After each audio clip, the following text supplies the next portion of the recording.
Assalamualaikum warahmatullahi wabarakatuh. Izinkan saya memperkenalkan diri.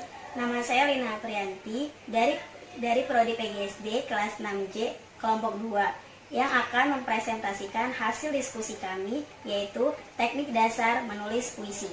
Nah, puisi adalah karya sastra yang mengekspresikan penulisnya. Menulis adalah keterampilan mengeluarkan, mengekspresikan isi hati dalam bentuk tulisan. Dengan kata lain, menulis adalah menerjemahkan pikiran ke dalam bahasa. Nah, jadi jelas sekali menulis dengan membuat puisi ada keterkaitannya. Jadi, sebelum membuat puisi, biasanya kita melakukan menulis. Dari pengalaman, dan membuat puisi itu dapat dari pengalaman kita, apa yang sedang kita rasakan, apa yang sedang kita pikirkan.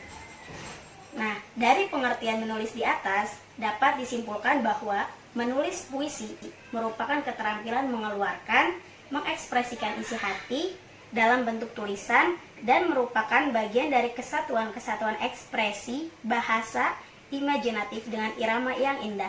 Nah, dalam membuat puisi, ada teknik dasar nih dalam membuat puisi. Yang pertama itu ada klise, yang kedua ada citraan, yang ketiga ada lambang, dan yang terakhir ada enjayment. Dan akan dijelaskan oleh teman saya selanjutnya.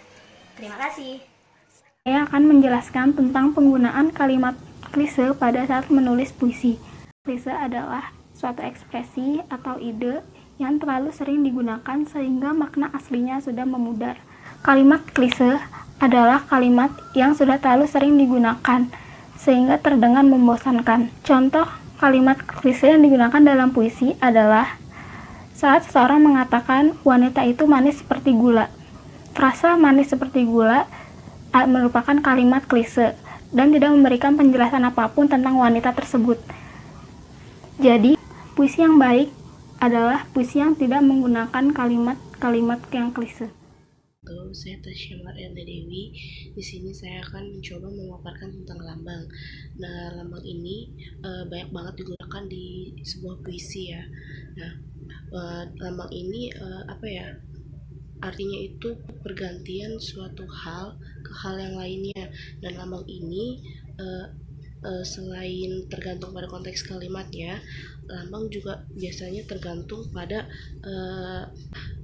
arti yang disepakati secara sosial dan budaya. Saya akan menjelaskan tentang contoh dari lambang.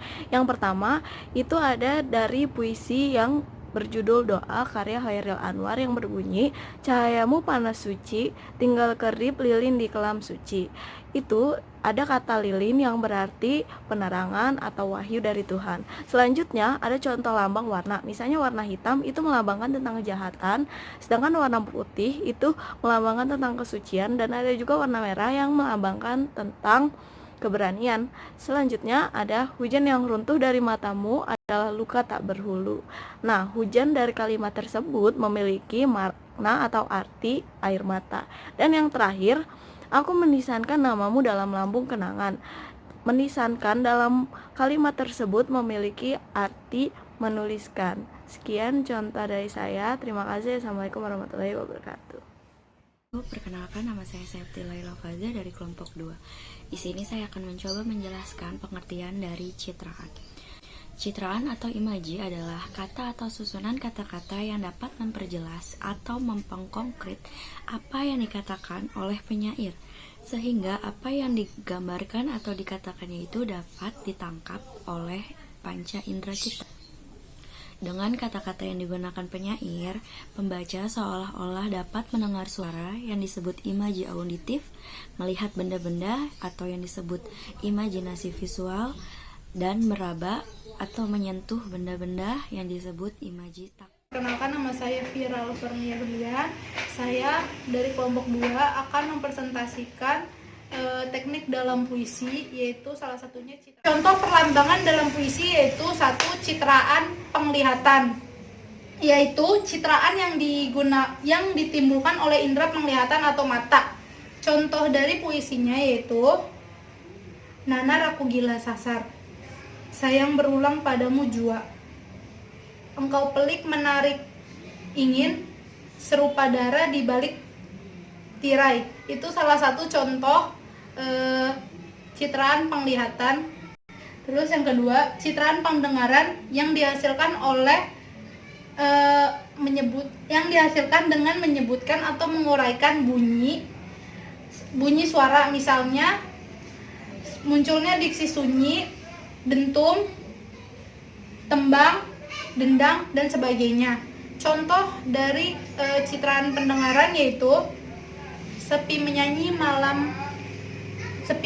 dalam mendoa tiba,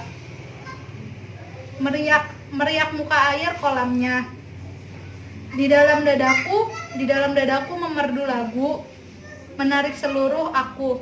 Itu salah satu contoh citraan pendengaran.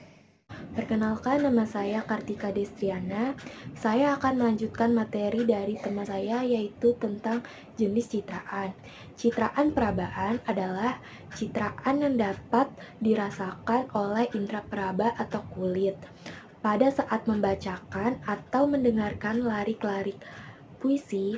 Kita dapat menemukan diksi yang dapat dirasakan kulit, misalkan dapat merasakan dingin dan panas.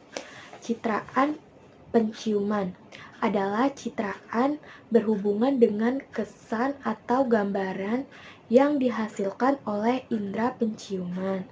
Citraan pengecapan adalah citraan yang berhubungan dengan kesan atau gambaran yang dihasilkan oleh indera pengecap. Putri Kania, izinkan saya untuk memaparkan materi selanjutnya tentang enjabomen. Ya, enjabomen adalah tata kalimat dari akhir baris di atasnya ke awal baris berikutnya di dalam puisi. Adapun pengertian enjabomen sebagai berikut, yaitu pemotongan kalimat atau frase di akhir larik, kemudian meletakkan potongan itu pada larik berikutnya. Nah, enjabomen juga mempunyai tujuan loh, yaitu untuk memberikan tekanan pada bagian tertentu ataupun sebagai penghubung antara bagian yang mendahulunya dengan bagian berikutnya. Terima kasih. Dalam menulis puisi, hal yang perlu diperhatikan pertama adalah menentukan tema, kemudian judul, lalu diksi atau pemilihan kata, lambang, citraan,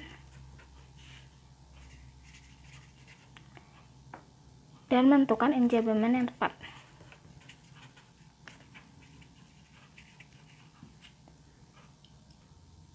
Tema yang saya pilih adalah tentang Indonesia, dan judul yang saya pilih adalah Menjadi Indonesia.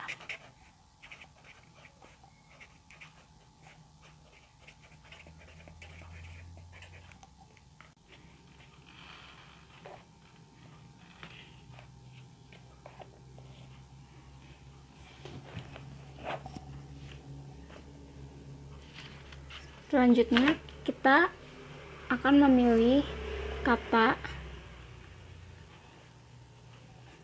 atau diksi. Selanjutnya saya memilih kata-kata yang akan dituliskan dalam puisi, dan di dalam puisi tersebut terdapat lambang. Contohnya seperti lekas bangun dari tidurmu, yang berarti bangkit. Kemudian masih ada cara menjadi besar. Besar di sini melambangkan kemakmuran sebuah negara. Kemudian juga terdapat citraan penglihatan seperti cuci muka biar terlihat segar, yang merupakan citraan penglihatan. Kemudian dalam menulis puisi, kita juga harus memperhatikan enjabomennya atau pemotongan kalimat di akhir larik. Contohnya seperti ini. Kita memilih memotong kalimat di kata runtuh, kemudian disambung ke kata selanjutnya yaitu taman rumahmu, kemudian dipotong lalu disambungkan lagi dengan ada yang tumbuh, lalu kita memotong kalimat di kata tumbuh, lalu dilanjutkan dengan iri dengkimu. Begitu seterusnya. Terima kasih.